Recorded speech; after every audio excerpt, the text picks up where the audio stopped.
Okay. तो सर्वप्रथम परम आराध्य श्री गुरु महाराज के चरणों में सादर प्रणाम है। श्री गुरु महाराज जी के साथ में हम प्रभु रामचंद्र जी का, माता जानकी का दर्शन कर ही रहे थे, जो तो आशा करते लगभग प्रातः काल से आप सीताराम जी की भावना से में ही होंगे। तो कल हम जहाँ श्रवण किए थे तो वहीं से आगे प्रारंभ करते हैं। ओम अज्ञानतिमिरन्धस्य ज्ञानाञ्जनशलाकया चक्षुरुन्मिलितं येन तस्मै श्री गुरुवे नमः। श्री चैतन्य मनोभीष्टं स्थापितं येन भूतले स्वयं रूप कदा मह्यं ददाति स्वपदान्तिकम्। नमः ओम विष्णुपादाय कृष्णपृष्ठाय भूतले श्रीमते भक्ति वेदांत स्वामी निति नामिने। नमस्ते सारस्वती देवे गौरवाणी प्रचारिणे निर्विशेष शून्यवादी पाश्चात्य देशतारिणे। वाञ्छाकल्पतरुभ्यश्च कृपा सिन्धुभ्य एव च पतितानां पावनेभ्यो वैष्णवेभ्यो नमो नमः। जय श्री कृष्ण चैतन्य प्रभु नित्यानंद श्री अद्वैत गदाधर श्रीवासादि गौरभक्त वृंद। हरे कृष्णा कृष्णा कृष्णा हरे हरे, हरे राम राम राम हरे हरे। दक्षिणे लक्ष्मणो यस्य वामे तु जनकात्मजा पुरतो मार्तिर्यस्य तं वन्दे रघुनन्दनं। मैथिली जानकी सीता वैदेही जनकात्मजा कृपा पीयूष जलधि प्रियार्दा रामवल्लभा। सुनयना सुता वीर्यशुल्का अयोनिरसोद्भवा। द्वादशैतानि नामानि वाञ्छितार्थ प्रदानि।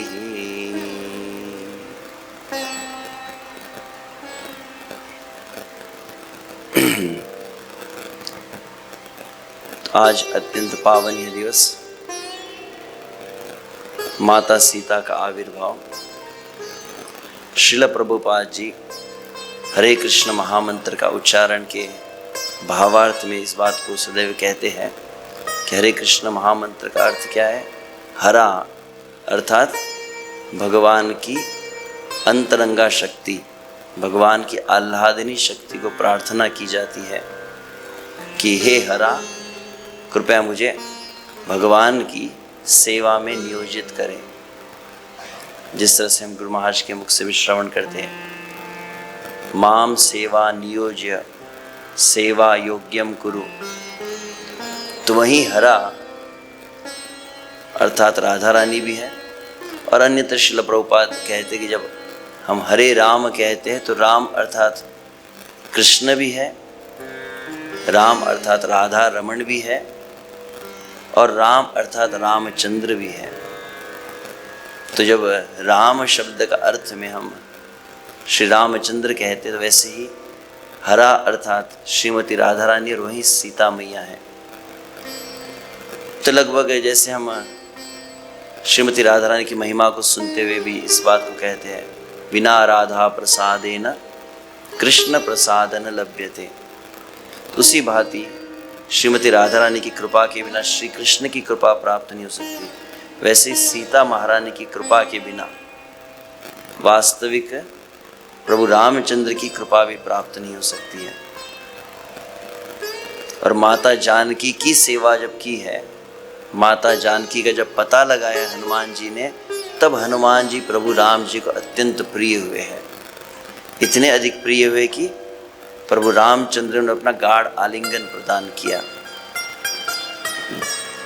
जैसे गुरु महाराज भी शब्द को सुने होंगे, तुकाराम महाराज के वचन कह रहे थे, जब भगवान आलिंगन करते, यह भगवान के प्रेम का सर्वश्रेष्ठ आदान प्रदान है।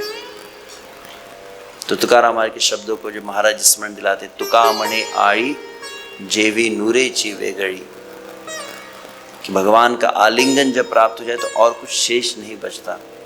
तो ऐसी हनुमान जी को कृपा कैसे प्राप्त हुई है? जब उन्होंने माता जानकी की सेवा की है, माता जानकी को प्रसन्नता प्रदान की है। तो उन्हीं सीता मैया की प्राकट्य तिथि मना रहे हैं हम आज।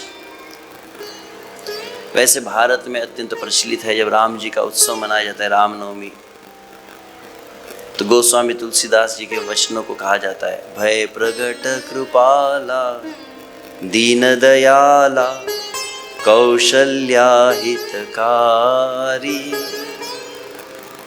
जहाँ पर राम जी प्रकट होते, तो यहाँ उत्सव में प्रकट जब वेला आती है, मुहूर्त आता है, उस समय समस्त स्थानों पर इसका गान किया जाता है।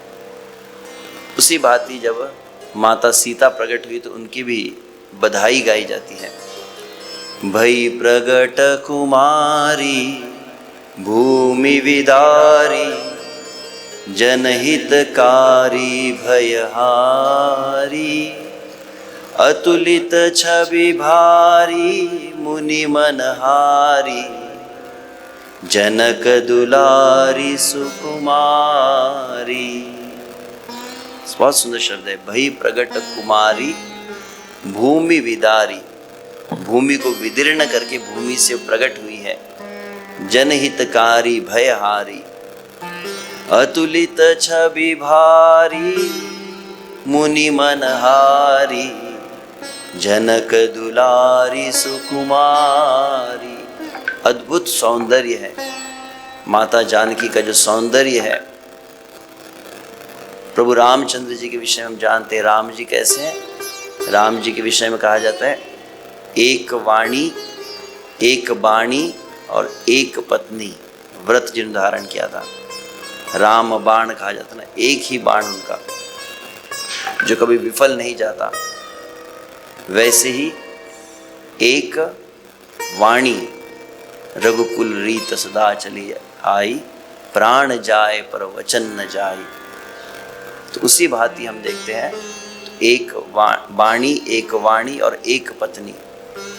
प्रभु रामचंद्र का हृदय अत्यंत पवित्र है, स्वयं भगवान ही है, परंतु भगवान ने सर्वश्रेष्ठ मर्यादा पुरुषोत्तम के रूप में अपनी लीला को प्रकाशित किया। तो वहां पर हम देखते हैं कि प्रभु राम जी जो वास्तविक इस संसार के किसी भी प्रलोभन से आकर्षित नहीं होते, इस संसार का कोई रूप जिनके चित्त को आकर्षित नहीं कर सकता, उनके रूप को जो, उनके मन को जो मोहित कर ले, वह माता जानकी का स्वरूप है। बहुत सुंदर वहाँ वर्णन किया जाता है। जब प्रभु रामचंद्र की प्रथम दृष्टि पड़ी है माता जानकी पर, वे उस फूलोद्यान में, बगीचे में जब पहुँचे, राम जी मिथिला में विश्वामित्र के साथ राम लक्ष्मण आए हैं, और जब वहाँ प्रवेश किए जहाँ पर माता जानकी गिरजा की पूजा करने के लिए आई है, और उन्होंने जब राम जी के विषय में सुना है कि दो अत्यंत सुकुमार यहाँ पर प्रवेश किए हैं, जिनका ऐसा रूप सौंदर्य है कि समस्त मिथिलावासी मोहित हो चुके हैं, जितने नर नारी है समस्त जीव उनकी ओर आकर्षित हो रहे हैं। तो जब ये सुना था तो माता जानकी का भी मन मोहित हो गया था।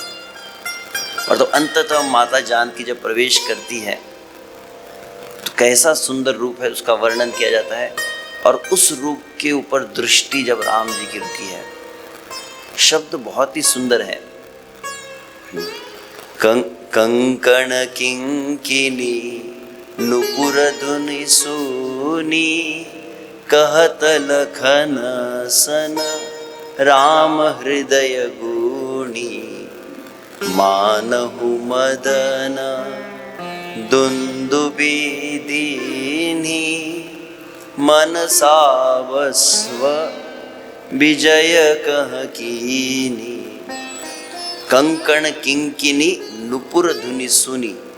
राम जी वहां पर लक्ष्मण के साथ फूलों का चयन कर रहे हैं और उसी समय सीता मैया का प्रवेश हुआ है। तो सीता मैया के हाथों में कंकण है, जो हाथों में कड़े होते हैं। किंकिनी, किंकिनी मतलब जो करधनी कहते हैं, कमर में जो बांधी जाती है। और नुपुर, तीनों की ध्वनि हो रही है। कंकण की ध्वनि हो रही है, करधनी की ध्वनि हो रही है और नुपुर की ध्वनि हो रही है। तो माता जानकी जैसे प्रवेश किया, सिर्फ इसकी ध्वनि हुई है, इस ध्वनि ने ही राम जी के चित्त को शुद्ध कर दिया है। कंकण किंकिनी नुपुर धुनि सुनी, कहत लखन सन राम हृदय गुणी। राम जी बहुत विचार करने लगे और तुरंत राम जी लक्ष्मण से कहने लगे हैं, मानहु मदन दुंदुबी दीनी। ऐसा लग रहा है कामदेव जो है नगाड़े बजा रहे हैं, कामदेव की चोट लग रही है। काम जो है मनसा विश्व विजय कह कीनी। वास्तव ऐसा लगता है संपूर्ण जगत को हराने के लिए, परास्त करने के लिए कामदेव ही यहाँ पर प्रकट हो चुके हैं। और तो पहली किस तरह से राम जी का मन कैसे सीता मैया पर आकर्षित है, तो पहला कहा है कि ध्वनि सुनी है, साउंड, और दूसरा फिर उनकी दृष्टि पड़ी है। अस कही फिरी चीते एते ही ओरा, सिय मुख ससी भय नयन चकोरा। भय विलोचन चारु अचंचल, मनहु सकुची निमि तजे दिगंचल। बहुत सुंदर शब्द है। अस कही, इस तरह से राम जी कहे हैं, और राम जी कहते कहते राम जी की दृष्टि मुड़ गई किस और, जिस दिशा में वह ध्वनि आ रही थी, माता सीता के नुपुर की, कंकण की ध्वनि जहां आ रही थी, उस दिशा में उनकी दृष्टि गई। तो पहले उस ध्वनि ने उनके चित्त में काम मतलब आकर्षण जागृत किया है, और तत्पश्चात उनकी दृष्टि पड़ी। कहां पर पड़ी है? माता सीता के मुख की ओर। जैसे राधा रानी के लिए भी जैसे कहा जाता है, जो को कोटि कलप लगी जीवे, रसना कोटि कपावे, तब कछु वदनार विंद की शोभा कहत न जावे। क्या कहा गया है कि श्रीमती राधा रानी है, माता सीता है, इनका रूप जो है वास्तविक है, दिव्य है, सच्चिदानंदमय है। इस संसार में जैसे पुरुष होते, स्त्री होती है, ऐसा इनका रूप समझना नहीं चाहिए। इसीलिए हम देखते हैं हमारे आचार्यगण, यह तो श्रील प्रभुपाद जी की ही अहेतु की कृपा है। श्रील प्रभुपाद संपूर्ण जगत में सीता राम के, राधा कृष्ण के मंदिरों को प्रकट किए हैं। परंतु पूर्व काल में देखा जाए, जब आप आज भी दर्शन करते हैं, राधा रमन जी का हो, चाहे गोविंद जी का हो, चाहे दामोदर जी का हो, चाहे गोकुलानंद हो, तो आप देखेंगे आज भी वृंदावन में जितने भी पूर्वकालीन जो गोस्वामी गण हुए, आचार्य हुए हैं, उनके श्री वगैरह का जब आप दर्शन करते हैं, वहाँ पर आप राधा रानी को नहीं पाते हैं। वह तो विश्व से आज माता जानवा देवी प्रकट हुई है, और जानवा देवी ही है जिनकी कृपा से आज श्रीमती राधा रानी के श्री विग्रह का हम दर्शन कर पा रहे हैं। उसके पूर्व नहीं था।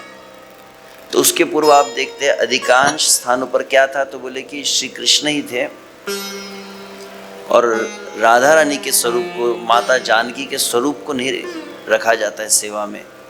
अब आज भी जाते हैं कई मंदिरों में, कृष्ण के बगल में आप क्या देखते हैं, एक छोटा सा मुकुट के जैसा एक स्वरूप दिखता है, जिसको वहाँ की भाषा में कहा जाता है गादी सेवा। वहाँ पे जो शब्द होता है श्री जी की गादी सेवा कहते हैं। क्योंकि अगर कोई श्रीमती राधा रानी का, माता सीता का रूप का दर्शन करता है और मन में यह भावना आ जाए कि यह तो कोई साधारण स्त्री मात्र है, तो जो देहात्म बुद्धि में स्थित है, जो पुरुष स्त्री के भेद में जो लगा हुआ है, वो वास्तविक उस दिव्य स्वरूप को समझ नहीं पाएंगे। तो इसीलिए एक कारण बतलाया जाता है कि आचार्यगण पहले इन विग्रहों को प्रकाशित नहीं किए थे, परंतु श्रील प्रभुपाद की कृपा से हम समझ पाए हैं। तो सीता मैया के रूप के विषय में, तो राधा रानी के विषय में जैसे कहा जाता है, जो को कोटि कलप लगी जीवे, रसना कोटि कपावे कहा गया है। करोड़ कल्प में करोड़ जिह्वा प्राप्त हो और कहा जाए कि सीता मैया के मुख का केवल वर्णन करो, बोले तब कछु वदनार विंद की शोभा कहत न जावे। वास्तविक कह नहीं सकते कितना सुंदर वह स्वरूप है। तो यहाँ पर राम जी, जिनका इस संसार के किसी जड़ पदार्थ के प्रति आकर्षण नहीं है, उनकी दृष्टि पड़ी है माता जानकी के रूप के ऊपर। तो बहुत सुंदर कहते हैं, अस कही फिर चित एते ही ओरा, सिय मुख शशि भय नयन चकोरा। माता जानकी का मुख कैसे, तो बोले माता जानकी का मुख है वो चंद्रमा के समान है, और रामचंद्र जी की दृष्टि कैसी है, तो बोले चकोर के समान है। चकोर या जिस चार तक कहते हैं, तो चकोर जो होता है वह, तो भगवान जैसे चकोर एक टक होकर चंद्रमा के उस चांदनी का रसपान करता है, आस्वादन करता है, तो वैसे ही सीता मैया का जैसी रूप देखा है, सीता मैया का मुख देखा, तो राम जी के नेत्र एकदम अविचल हो गए। और वहां पर कहा है, भय विलोचन चारु अचंचल। विलोचन चारु मतलब बहुत ही सुंदर राम जी के नेत्र है। और राम जी के नेत्र कैसे हो गए, अचंचल कहा जाता है। चंचल समझ, तो अचंचल मतलब अब राम जी के नेत्र हिल नहीं रहे, जैसे एकदम जड़वत हो चुके हैं वे नेत्र, बिल्कुल एक टक। राम जी के नेत्रों की पुतलियां भी नहीं हिल रही है जो सीता जी के मुख को देख रहे हैं। तो भय विलोचन चारु अचंचल, मनहु सुकोचि निमि तजे दिगंचल। तो भिन्न कथा है इसको नहीं, तो निमि महाराज कहे जाते हैं। निमि महाराज ही पलकों के ऊपर वास करते हैं। तो इसीलिए, और निमि महाराज वैसे इन्हीं जनक महाराज के ही वंश में आते हैं, तो वे पलकों पर रहते, इसलिए हम निमेश कहते हैं ना। निमेश जब पलक लगती है तो उसको क्या कहते हैं, निमेश काल कहा जाता है। तो वो पलकों पर वास करते हैं। परंतु यहाँ पर बहुत सुंदर गोस्वामी तुलसीदास कह रहे हैं कि जब निमि महाराज जो पलकों पर वास करते, उन्होंने क्या देखा, राम जी माता जानकी के मुख कमल को देख रहे हैं। तो राम जी कौन, जानकी जी कौन है, हमारे ही कुल की है ना, तो हमारी कन्या हुई। उस दृष्टि से देखा जाए तो राम जी कौन है, हमारे दामाद है। तो बेटी और दामाद जब मिल रहे हो तो वहाँ पे सास ससुर नहीं रहते ना, उस स्थान को त्याग कर देते हैं। तो कहते मनहु सकुचि निमि तजे दिगंचल। तो आंखों के ऊपर जो निमि महाराज थे, उन्होंने पलकों का त्याग कर दिया राम जी के नेत्र के ऊपर से। मतलब राम जी की पलके झपकना ही बंद हो गई, उसको अपलक नेत्र। कितने सुंदर ये शब्द है। तो देखी सिय शोभा सुख पावा, हृदय सराहत वचन न आवा। जब उस शोभा को देख रहे, सीता मैया के मुख कमल की शोभा को राम जी देख रहे, तो हृदय सराहत वचन न आवा। हृदय बहुत ही प्रसन्न हो रहा है, परंतु मुख से शब्द नहीं निकल पा रहे सीता मैया के लिए। जनु बिरंची सब निज निपुणाई, बिरचि विश्व कह प्रगट दिखाई। क्यों ऐसा विचार कर रहे राम जी, तो कहते जय राम जी क्या सोच रहे, लगता है जनु विरंची, विरंची मतलब ब्रह्मा जी, जनु विरंची सब निज निपुणाई।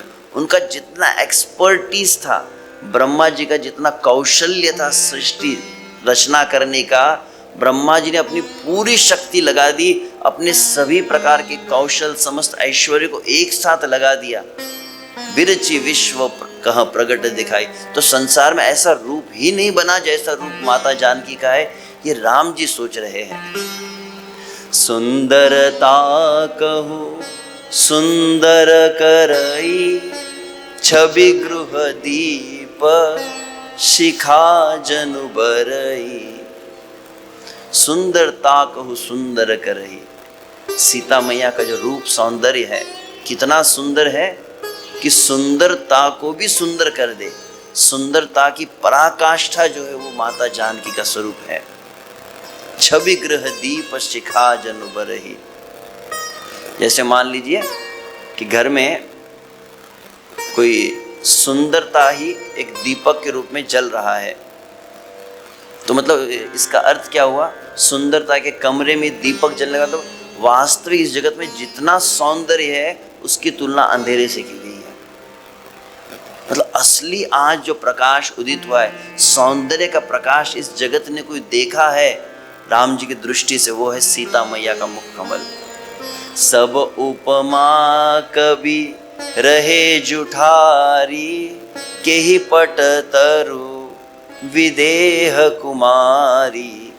बोले आज तक कवियों ने सुंदरता के लिए बहुत सारी उपमाएं दी होंगी, बोले सब उपमाएं फेल हो गई है जब ये जनक नंदिनी विदेह कुमारी सीता मैया को देख रहे राम जी। तब अंततः विचार करके राम जी ने कुछ कहा है, राम जी कुछ वचन।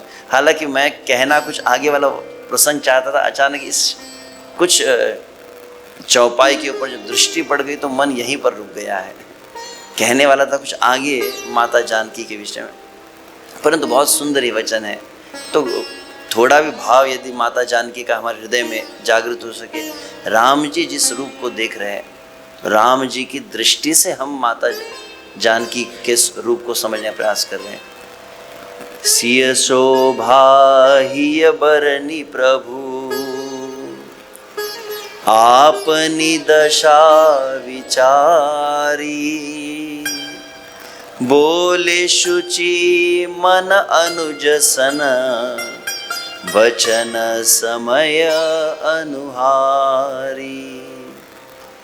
तो सिय शोभा ही वरनी प्रभु, मन में विचार हुआ शिव राम जी के कि सीता मैया के रूप की शोभा को मैं वर्णन करना चाहता हूँ।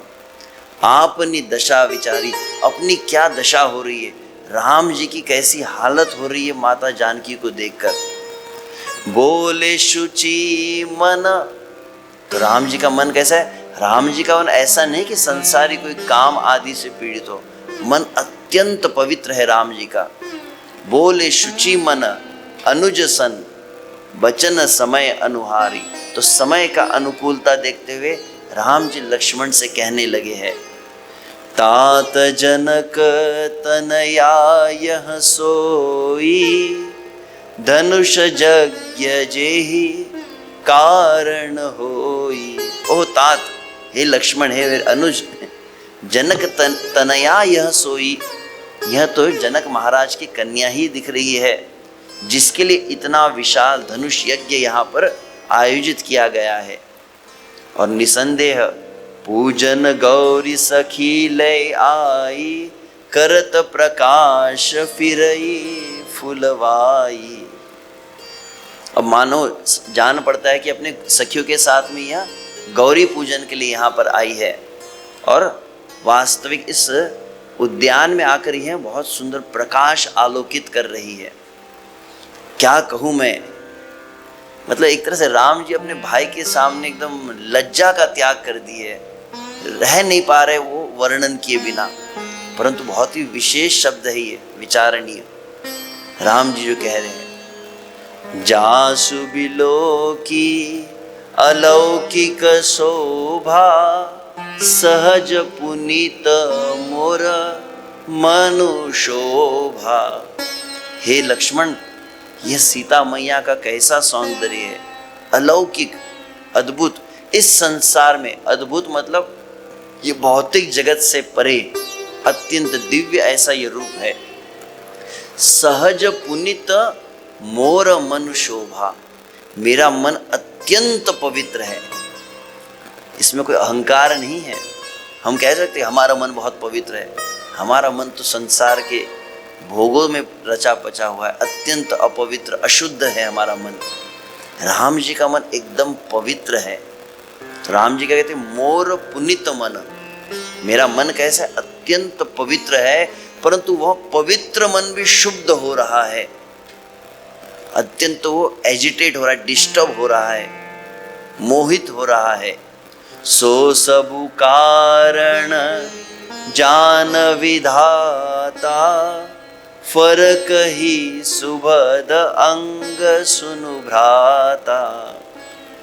तो बोले ये ब्रह्मा जी जाने क्या उनकी लीला है, परंतु फरक ही, फड़क ना फड़कना, फरक ही सुभद अंग सुनु भ्राता।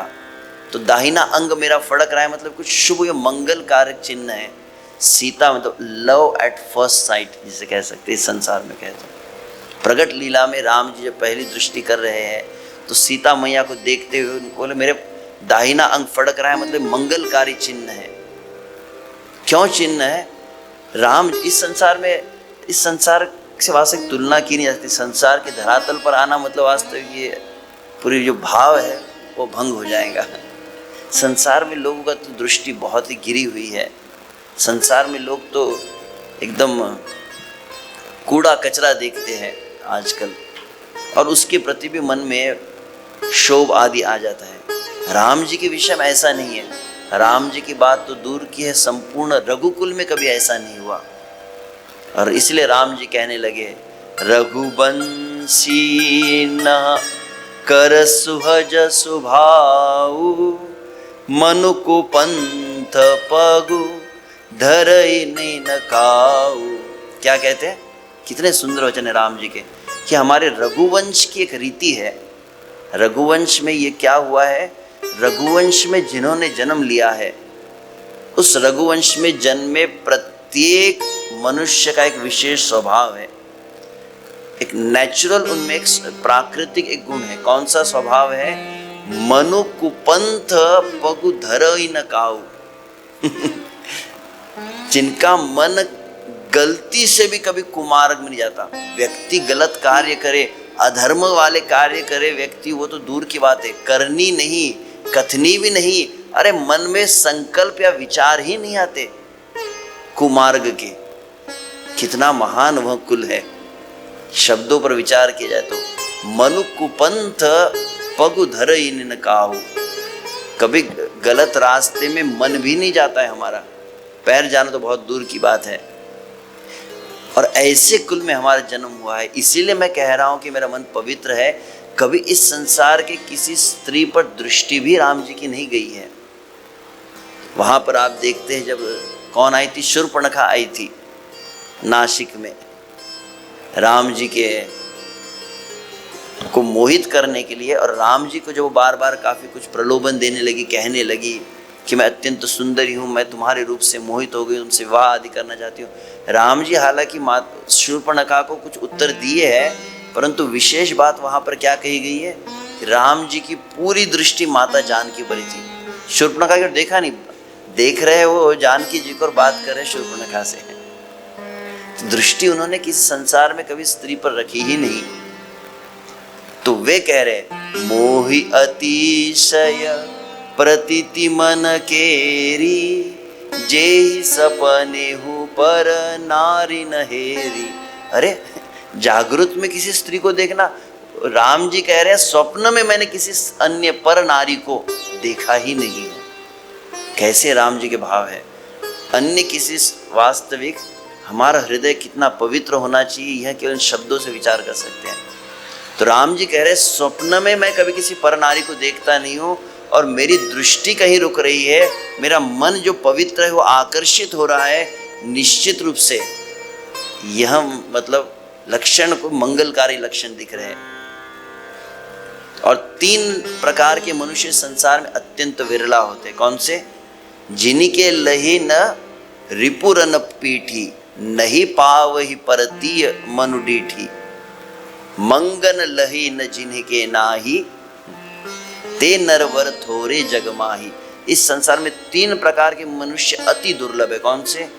पहला, जो रण में युद्ध क्षेत्र में शत्रु को पीठ न दिखाना, जिनके लही न रिपु रन पीठी, पीठ न दिखाना शत्रु को।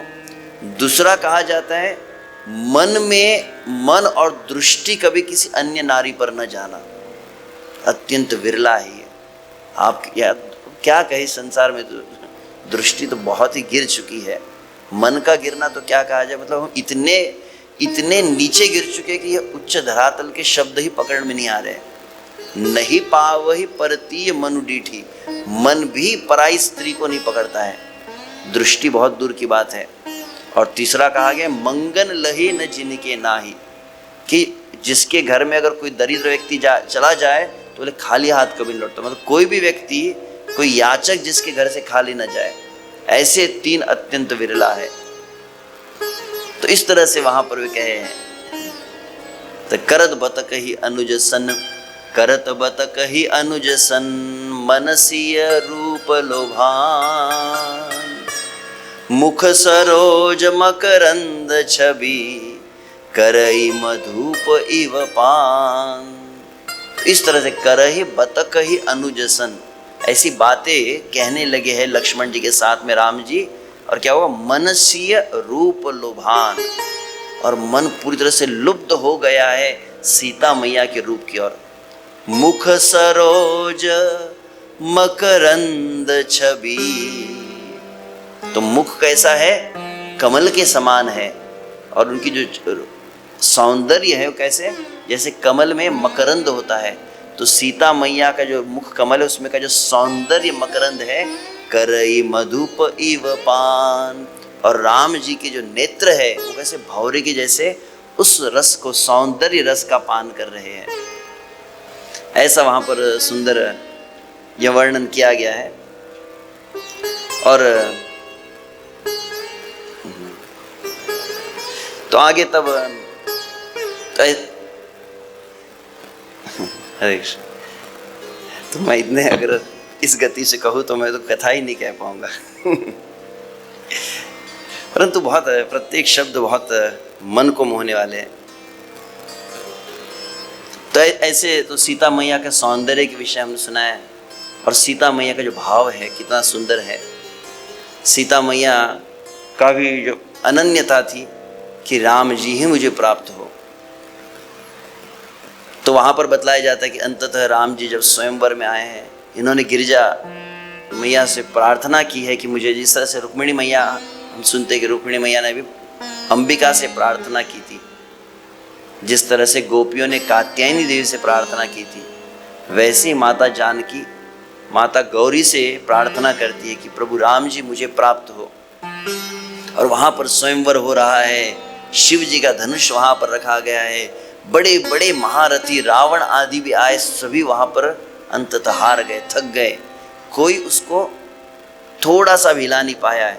और तब अंततः राम जी उठे हैं, तो राम जी अत्यंत सुकोमल उनका रूप है, एकदम सुकुमार है, तो उनके उस रूप सौंदर्य को देखकर थर थर कांपने लगे।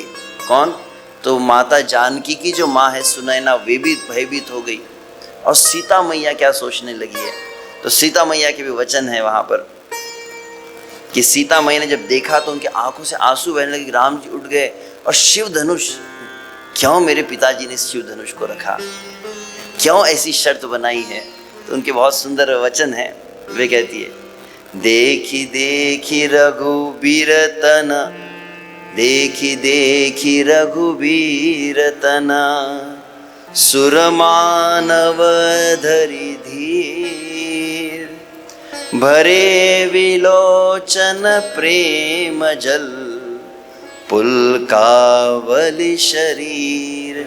संपूर्ण शरीर में अष्ट सात्विक विकार आ रहे, राम जी के खड़े होते बराबर शरीर में रोमांच हो गया है माता जानकी के, उनके नेत्रों से प्रेम के अश्रु प्रवाहित हो रहे हैं। और जब है देखी देख रघुबीर तन, रघुबीर जी राम जी जो उठे हैं, सुर मनाव धरि धीर, एकदम मन में धैर्य धारण करके देवताओं को प्रार्थना करने लगी है, मन ही मन प्रार्थना कर रही है कि let him get the success. और वहां पे कहती है नीके निरखी नयन भरी शोभा, पितुपनु सुमेरी बहुरी मन शोभा। नेत्र भर के वह अपने घूंघट से राम जी के रूप को देख रही है सीता मैया, और उस समय कहा जाता है पितुपनी सुमेरी बहुरी मन शोभा। मन ही मन जो है पिताजी के लिए उनको बुरा लग रहा है, ये पिताजी क्या कर बैठे हैं। अह तात दारुणी हट ठानी, समुझत नहीं कछु लाभ न हानि। मेरे पिताजी ने, मेरे डैडी ने जबरदस्ती कैसी जीत पकड़ ली है, ये कैसा मतलब स्वयंवर रचा है। समुझत नहीं कछु लाभ हानि, अपना फायदा नुकसान का भी विचार भी नहीं किया। आज साक्षात मेरे प्रभु आए हैं। वहां पर बतलाया जाता है कि जब माता जानकी ने देखा तो जानकी ने क्या कहा, तो वहां पर बहुत सुंदर एक वचन कहे जाते हैं। माता सीता ने जब राम जी के रूप को देखा है तो कहा जाता है कि थकई नयन। थकई नयन का अर्थ बहुत सुंदर कहा जाता है, आंखों को विश्राम मिल गया। आंखें इस संसार में जिस रूप के लिए प्यासी थी, बोले वह अभी आंख की प्यास पूरी हो गई जब राम जी के रूप को देखा है माता जानकी ने। तो वहां पर आगे कहती है सीता मैया क्या सोच रही है राम जी के रूप को देखकर। राम जी ने क्या सोचा वो हमने सुना। सीता मैया की भावना राम जी के लिए, सचिव सभय सिख देह न कोई, बुध समाज बड़ अनुचित होई। पहली बात, मेरे पिताजी को अकल है नहीं, पिताजी को समझ में नहीं आ रहा है उन्होंने क्या स्वयंवर रचा है। दूसरा, अरे इनके पास इतने अच्छे पुरोहित है, गुरु है, मंत्री है, कोई समझाता क्यों नहीं उनको, कोई तो जाए। सब भयभीत है मंत्री, कोई उनको समझा नहीं रहा है। सचिव सभय, भयभीत है सब सचिव, उनके सेक्रेटरी मिनिस्टर्स। सीख दे न कोई सिखाता नहीं है उनको। और बुद्ध समाज बड़ अनुचित हुई। आज इतने बड़े बड़े विद्वान पंडित जन हैं, ये बहुत बड़ा अन्याय हो रहा है आज। कह धनु कुलिस चाहि कठोरा, कहु श्यामल मृदु गात किशोरा। कहाँ पर वज्र जैसा कठोर धनुष है, वज्र भी अत्यंत कोमल हो जाता है शिव जी के धनुष के सामने। अत्यंत कठोर वो वज्र जैसा धनुष है। और कहु श्यामल मृदु गात किशोरा, अत्यंत किशोर। अरे ये माखन भी माखन से अधिक कोमल है राम जी के यह देह, और वे राम जी ऐसे कठोर धनुष को उठाएंगे। विधि के ही भांति धरो उर धीरा, शिरस सुमन कन बेद ही हीरा। तो मन में उनके धैर्य नहीं, मन अधीर हो रहा है उनका। तो बार बार वो विचार कर रही है कि क्या हो जाएगा, राम जी को मतलब कोई कष्ट न हो जाए। तो शिव जी को प्रार्थना, शिव जी आपका धनुष है, अब आपका ही आसरा है, कृपया कुछ कीजिए, काश इस धनुष को हल्का आप कर दीजिए। निज जड़ता लोगन पर डारी, होई हरू रघुपति ही निहारी। तो आप क्या कीजिए, धनुष को ही प्रार्थना करिए सीता मैया कि आप क्या कीजिए, लोगों के लिए आपने बहुत ही जड़ बन गए थे ना, परंतु होई हरौ रघुपति निहारी। अब राम जी की दृष्टि पड़ने पर आप क्या कीजिए, आप अत्यंत हल्के हो जाइए। अति परिताप सिय मन माही, लव निमेष जुग समसय जाही। तो इस प्रकार से एक एक क्षण, एक एक कदम जब राम जी चल रहे हैं, माता सीता कैसा विचार कर रही है। एक एक क्षण उनको युग के समान प्रतीत हो रहा है, भयंकर उनको संताप कष्ट हो रहे हैं। प्रभु ही चितई पुनि चितव, महिराजत लोचन लो, खेलत मन सिज मिन जुग, जनु बिदु मंडल डोल। तो राम जी को देख रही हुआ और फिर पृथ्वी को देखती है, तो सीता जी के नेत्र जो अत्यंत ऐसे चंचल हो रहे हैं राम जी के स्वरूप को देखकर। तो इस तरह से यहाँ पर बहुत सुंदर, केवल दो भाव को मैं कह पाया, मैं वैसे आगे का वर्णन में कहने वाला था। ऋषभ से दो प्रसंग मेरे मन में विचार आए थे, जब प्रभु रामचंद्र जी वनवास को गए हैं, माता जानकी जो अत्यंत सुकुमारी है, माता जानकी के विषय में यहाँ कौशल्या भी कहती कितनी सुकुमारी है, जिसके ऊपर कभी सूर्य का ताप नहीं गिरा, जिसके चरण कमलों ने कभी भूमि के कंकड़ आदि को स्पर्श नहीं किया है, जो बंदर बिल्ली आ जाए तो भयभीत हो जाती थी, बहुत ही ऐसी नाजुक अत्यंत सुकोमल वो माता जानकी है। वह जब वन में जाने लगी है तो बहुत सुंदर वह वर्णन है, जहाँ पर माता सीता की अनन्यता, राम जी के बिना वो रहने के लिए तैयार नहीं थी। तो बहुत सुंदर वह भाव है। और अंततः जब माता जानकी का रावण ने हरण किया है और रावण का हरण करने के पश्चात अशोक वन में वो विलाप कर रही है, तो सीता मैया राम जी के विरह में, राम जी रोते हैं, यह तो हमने गुरु महाराज के मुख से हम सुनते हैं, परंतु किसके लिए राम जी रोते हैं? जो राम जी के लिए निरंतर रोता हो उसके लिए ही राम जी रोते हैं। तो बहुत सुंदर भाव है। तो देखते हैं, कल हम इसमें कुछ भाव को शायद कल ही कह देंगे। हरे कृष्णा कृष्ण कृष्ण हरे हरे, हरे राम राम राम हरे हरे। श्री सीता नवमी महोत्सव की जय। श्री सीताराम लक्ष्मण हनुमान की जय। अनंत कोटि वैष्णव वृंद की जय। श्रीला प्रभुपाद की जय। उताय गौर प्रेमानंदे। हरि हरि बोल।